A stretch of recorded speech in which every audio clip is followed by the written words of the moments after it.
अस्सलाम वालेकुम दोस्तों, मॉड्यूल नंबर 2 के अंदर आप सबका खुशामदीद। पिछले मॉड्यूल के अंदर हमने ये सीखा था कि एज अ न्यू यूट्यूबर आपको अपना बेसिक सेटअप किस तरीके से करना है। इस मॉड्यूल के अंदर हम अपने मेन सब्जेक्ट या हम अपने मेन प्रोडक्ट के बारे में बात करेंगे और वो है कंटेंट। आज के लेसन का जो मेन फोकस है वो है how to find your YouTube voice. और वॉइस का नाम सुनते ही बहुत सारे लोगों के दिमाग में शायद ये आया हो कि यार ऑडियो से रिलेटेड शायद कुछ हो कि यूट्यूब पे ऑडियो कैसे सेट करते हैं। हम ऑडियो की बात बिल्कुल नहीं कर रहे। व्हेन आई से वॉइस, मेरा मतलब ये है कि आपकी पर्सनालिटी, आपका ओपिनियन, आपके कंटेंट की क्या आवाज है। जब आप कंटेंट लगाते हैं तो अगले बंदे को क्या सुनाई देता है। और ये जो समझ लें जो सब्जेक्ट है, इसकी जो शुरुआत है वो मैं बहुत सिंपल सी मिसाल से दूंगा। और वो मिसाल ये है कि जब भी इस दुनिया के अंदर एक बच्चा आता है तो उसकी शक्ल होती है, उसका एक नाम होता है, मगर उसके साथ कोई ज्यादा पर्सनालिटी ट्रेट्स अटैच नहीं होते। मतलब आप ये नहीं जानते कि उसके लाइक्स क्या हैं, उसके डिसलाइक्स क्या हैं, उसकी हॉबीज क्या हैं, उसके इंटरेस्ट क्या हैं, क्योंकि उस वक्त तक वो सारी चीजें डेवलप नहीं हुई होती।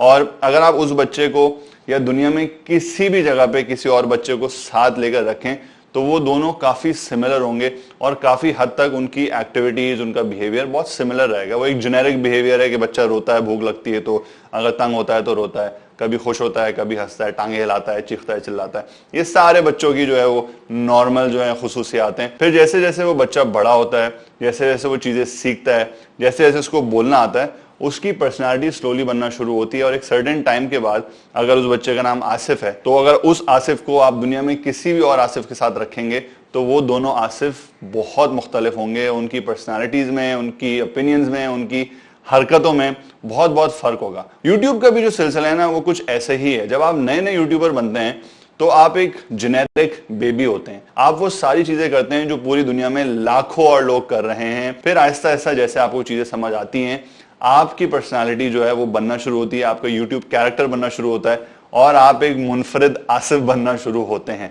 मगर ये चीजें बनती कैसे हैं, क्या इसका कोई प्रोसेस है, क्या इसके कोई रूल्स हैं? तो मेरी नजर में इसके दो बहुत अहम पहलू हैं जो आपको पता होने चाहिए। और अगर आप उस पर फोकस करें तो as a YouTuber, as a professional, इन दो चीजों ने मेरी तो बहुत हेल्प करी है और मैं बहुत गारंटी से कह सकता हूं कि ये चीज आपकी भी बहुत हेल्प करेगी। पहली चीज है यूट्यूब कंटेंट की ऑनेस्टी। अब इस ऑनेस्टी के अंदर मेरी मुराद ये नहीं है कि आप बैठ के सारे फैक्ट्स बोलना शुरू कर दें कि भाई दुनिया इतनी बड़ी है, इस बिल्डिंग की हाइट इतनी है, सूरज जमीन से इतना दूर है। ये वाले ट्रूथ, ये वाली फैक्ट्स नहीं, बल्कि ऑनेस्टी इन द सेंस के जो आप हैं, जो आपका कैरेक्टर है, जो आपकी पर्सनैलिटी है, जो आपके ओपिनियंस हैं, जो आपके ख्यालात हैं, आप उनको कैमरे के सामने चेंज करने की कोशिश ना करें, आप प्रिटेंड करने की कोशिश ना करें। क्योंकि उसमें होता यह है कि देखें, जब आप यूट्यूब पे कैमरे के सामने अपने बारे में झूठ बोलना शुरू करते हैं तो वो एक कैरेक्टर बनना शुरू होता है और कभी कभी बहुत मुश्किल हो जाता है उस कैरेक्टर के साथ कीप अप करना। आप भूल जाते हैं कि आपने क्या बात बोली है। उस कैरेक्टर को कंसिस्टेंट रखना बहुत मुश्किल होता है और कभी कभी वो कैरेक्टर गिरता है, कभी कभी वो कैरेक्टर ड्रॉप होता है, कभी कभी उस कैरेक्टर के अंदर होल्स होते हैं, कभी कभी उसमें गैप्स आते हैं और उन गैप्स के दौरान आपकी ऑडियंस समझ लेती है कि ये बंदा झूठ बोल रहा है, ये प्रिटेंड कर रहा है, या ड्रामा कर रहा है, या ये बंदा फेक है। और जिस दिन आपकी ऑडियंस को अंदाजा हुआ कि आप फेक हैं या आपके ओपिनियंस फेक हैं, वो वैसे ही एकदम से खिंच जाते हैं, क्योंकि उनको होता है कि यार ये अगर ये हमसे इस बारे में झूठ बोल रहा है तो पता नहीं हमसे किस किस चीज के बारे में झूठ बोल रहा होगा। तो मेरा पहला गो टू सजेशन ये है कि आप जो भी हैं, जैसे भी हैं, यूट्यूब के ऊपर वैसे ही रहें। रमजान ट्रांसमिशन के अंदर ये बड़ा होता है कि आपको पता है कि बहुत सारे एक्ट्रेसेस, बहुत सारे जो होस्ट हैं, वो पूरे साल क्या करते रहते हैं, रमजान के अंदर ऑटोमेटिकली उनका एक कैरेक्टर बनता है और ऑडियंस देखती है और समझती है कि भाई ये ड्रामा, टोपी ड्रामा हो रहा है। तो ये टोपी ड्रामा ना टीवी पे तो शायद चल जाता है, यूट्यूब के ऊपर ना बड़ी सख्त ऑडियंस है। यूट्यूब के ऊपर बड़े स्ट्रेट फॉरवर्ड लोग हैं, वो एक सेकंड के लिए देखते हैं और अगर उनको समझ नहीं आता तो वो भाग जाते हैं। तो मेरा जो पहला सजेशन होगा आपके लिए वो ये होगा कि be honest to yourself and be honest to your audience. दूसरा जो सजेशन है वो भी उतना ही इंपॉर्टेंट है जितना पहला सजेशन है, और वो ये है कि दूसरे के आइडियाज के डब्बों के अंदर आप ना झांकें। इसका सिंपल सा जो एक समझाने का तरीका है वो ये है कि देखें, अगर आप एक मैथ टीचर हैं और आपको मैथ में बहुत इंटरेस्ट है और आपको मैथ समझ आती है, आपकी पर्सनैलिटी मैथ के अराउंड बनी हुई है और आप यूट्यूब पे मैथ से रिलेटेड कंटेंट बनाना चाहते हैं, तो आपने बनाना शुरू किया। फिर एकदम आपको नजर आया कि यार प्रैंक्स भी हो रहे हैं दुनिया के अंदर और प्रैंक्स पे बहुत व्यूज आते हैं, तो आपने ऐसा मैथ टीचर एक प्रैंक बना दिया।